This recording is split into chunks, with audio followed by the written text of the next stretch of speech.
In 1898, French archaeologist Victor Loret was excavating a tomb in Saqqara, Egypt, when he discovered a small wooden object that would spark controversy for over a century. At first glance, it looked like a bird. But aviation experts, who examined it decades later, noticed something strange. Its proportions didn't match any known bird species. They matched something else entirely, a glider. The object dates to around 200 BCE, during Egypt's Ptolemaic period. It's about 6 inches long, carved from sycamore wood, and weighs less than an ounce. For decades, it sat in the Egyptian museum labeled as a bird figurine. Nobody thought much of it until 1969, when Dr. Khalil Messiha, an Egyptian physician and aviation enthusiast, took a closer look. Messiha noticed the wings weren't shaped like a bird's wings. They were aerodynamically designed with a dihedral angle, the slight upward tilt you see on modern aircraft wings that provides stability in flight. The tail wasn't a bird's tail either.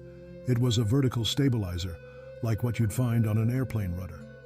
He built a scale model, and through it, it glided, smoothly, consistently, in a way that natural bird shapes don't. This raised an uncomfortable question. Did ancient Egyptians understand principles of aerodynamics 2,000 years before the Wright Brothers? Now, before we go too far, let's address the skeptical view. Most Egyptologists dismiss the Saqqara bird as exactly what it was labeled, a bird figurine. Ancient Egypt had hundreds of bird-shaped objects.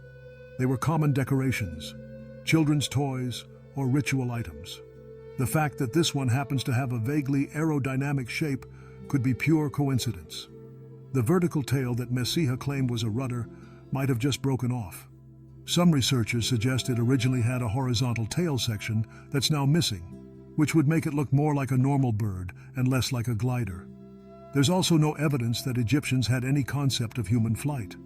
Their artwork shows no flying machines, their texts mention no experiments with gliders, and if they'd discovered aerodynamics, why didn't that knowledge spread or develop further? But here's where it gets interesting. Aviation hobbyists have built multiple replicas of the Saqqara bird, and many of them glide remarkably well. Some can stay airborne for significant distances with just a hand launch. That's not normal for random bird-shaped objects. In 2006, aviation expert Simon Sanderson built a replica and added a horizontal stabilizer to the tail, based on the theory that the original had one that broke off. With that addition, the model flew even better, stable, controllable, capable of carrying small weights. So we're left with 3 possibilities. First, it's just a bird toy, and any aerodynamic properties are accidental. The ancient Egyptians carved it to look like a bird, and by pure chance, it happens to have flight characteristics. Second, it's a weather vane or ceremonial object that was mounted on a pole, which would explain the vertical tail and lack of legs. Many ancient cultures used bird-shaped wind indicators. Third, and this is the controversial one, ancient Egyptians were experimenting with flight. Not powered flight, but gliding. Maybe they observed birds, built models, tested designs. Maybe they never scaled it up to human-sized gliders, or maybe they did, and we haven't found evidence yet. Here's what makes the Saqqara bird different from other ancient mysteries. It's not based on blurry carvings or misinterpreted texts. It's a physical object you can hold, measure, and test. And when you test it, it flies. Does that prove ancient Egyptians invented gliders? No. But it proves they created an object with genuine aerodynamic properties, whether intentionally or accidentally. And that's worth examining. The Saqqara bird sits in the Egyptian Museum today. You can see it yourself if you visit Cairo.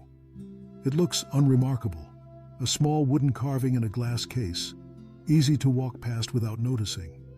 But if you know what to look for, if you understand aerodynamics, it stops looking like a simple bird. It starts looking like something else, something that raises questions we can't definitively answer. Maybe the Egyptians understood more about flight than we give them credit for. Or maybe we're seeing patterns that aren't there, projecting modern knowledge onto ancient objects. Either way, the Saqqara bird remains one of archaeology's genuine mysteries, not because we can't explain it, but because the explanations we have don't quite satisfy everyone who studies it.